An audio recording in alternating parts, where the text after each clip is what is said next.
वालेकुम, मैं हूँ हाफिज़ उसामा अजीज़। आप देख रहे हैं अनमोल न्यूज़। जैसा कि 8 मार्च को इस्लामाबाद के अंदर औरत मार्च किया गया और जिसमें हर औरत कह रही थी मेरा जिस्म मेरी मर्ज़ी, और उसमें औरतें भी बाहर। आज मेहमान मौजूद हैं हज़रत मौलाना कारी अफजल कसूरी साहब।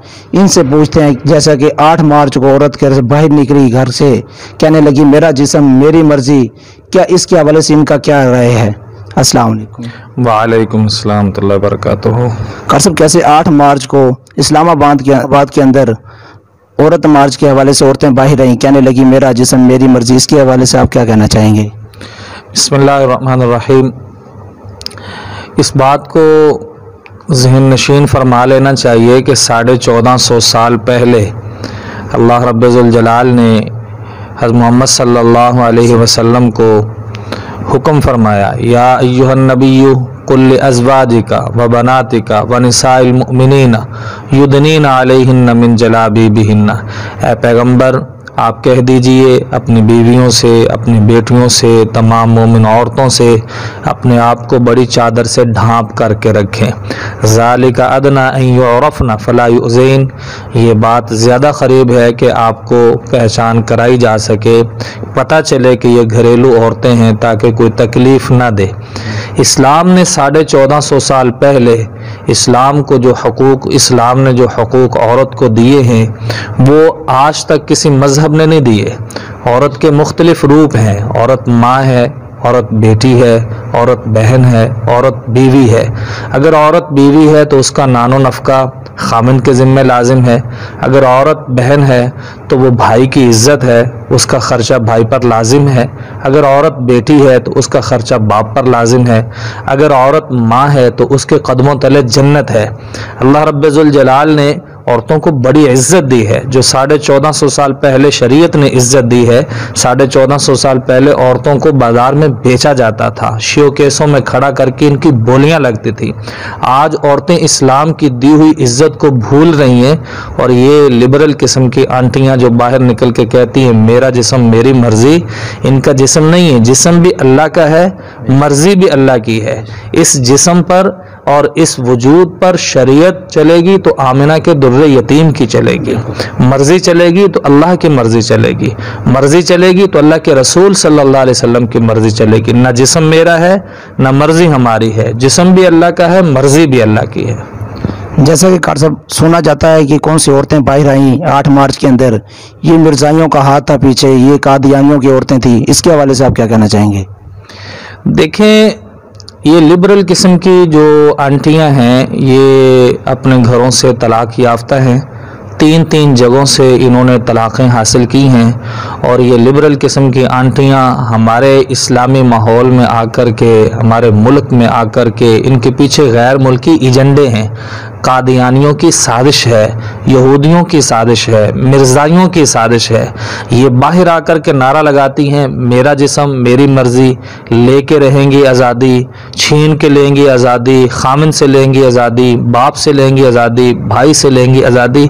ये इन्होंने अपना घर तो उजाड़ा ही उजाड़ा है, लेकिन ये मेहनत चल रही है, गैर मुल्की साजिशी एजेंडा चल रहा है कि वो हमारे घरों को तबाह करने पर तुले हुए हैं, हमारी मुसलमान बेटियों को बाहर निकालने पर तुले हुए हैं, हम जिन्स परस्ती को रिवाज देना चाहती हैं।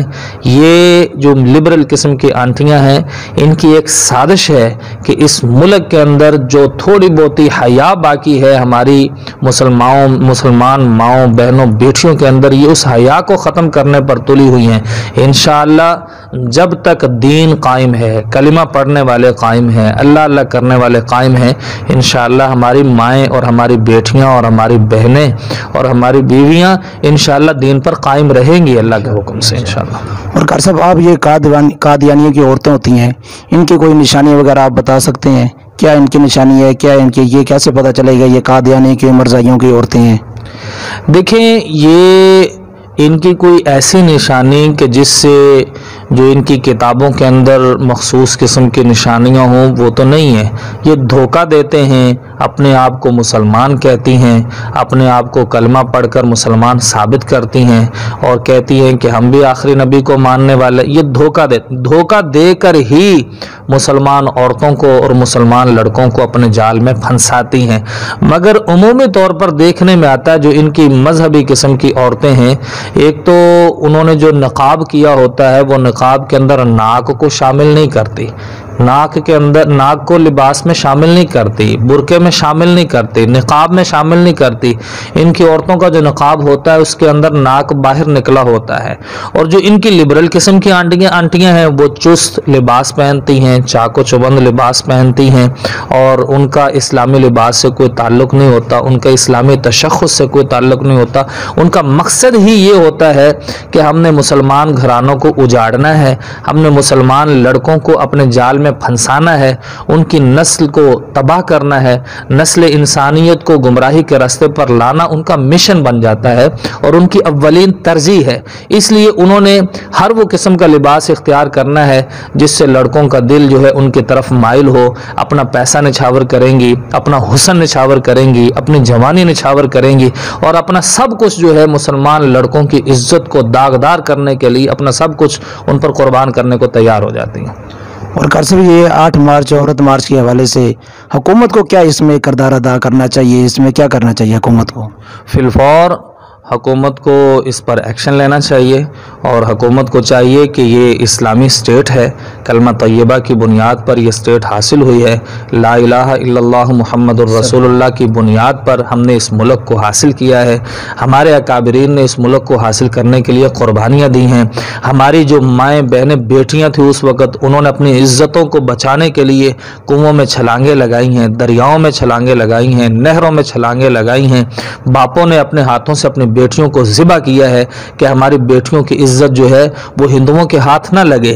لیکن آج اسلامی ملک، جس ملک کو ہم نے کلمہ طیبہ کی بنیاد پر حاصل کیا ہے، اس ملک کے اندر اگر ہم جنس پرستی کے قوانین نافذ کیے جائیں گے اور قانون کو بنانے کے لیے NGOs متحرک ہوں گی اور یہ لبرل قسم کی آنٹیاں اگر باہر نکلتی ہیں اور نعرہ لگاتی ہیں میرا جسم میری مرضی، تو حکومت کو فی الفور ایکشن لینا چاہیے، ان پر مقدمات قائم کرنے چاہیے اور ایسی NGOs پر مکمل طور پر پابندی لگانی چاہیے کہ پاکستان میں اگر کوئی NGOs چلتی ہے تو وہ پاکستانی قوانین کے مطابق چلیں، اسلام کے قانون کے مطابق چلیں، نہ کہ اسلامی قوانین کے خلاف۔ ان ساری آنٹیوں کو پکڑنا چاہیے، گرفتار کرنا چاہیے اور ان پر تعزیرات پاکستان کے تحت ان پر مقدمہ درج کر کے انہیں جیلوں میں ڈالنا چاہیے اور کیفر کردار تک ان کو پہنچانا چاہیے۔